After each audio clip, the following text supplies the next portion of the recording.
xursand qilish uchun endi qo'limdan kelgancha ishlaymoqlar oldim. Suv oldim, yaxtak. Mashlar hozir akalarimizga beramiz. Endi qanchalik xursand bo'ladilar, xursand qilamiz. Ko'ramiz hozir. Aka kelasizmi? Kelasizmi?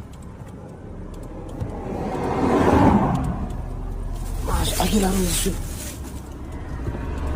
arzimasa ham beramiz mana shular.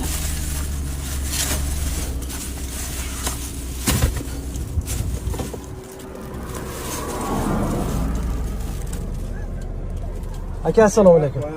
Shular tuting. Hozir yana bir. Havo o'tib ketdim-da ko'rib, prosta issiqda. Necha kishisiz aka?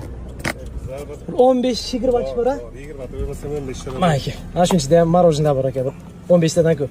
Ey, dishima berak. Ana aka. Tut. Dish tut marojna.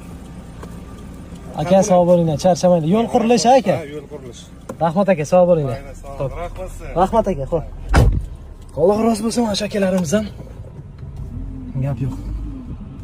Ozgina bo'lsa ham shu hissamizni qo'shgan bo'lsak biz xursandmiz. Akalarimizdan Alloh rozi bo'lsin. Sog' bo'linglar aka. Gap yo'q.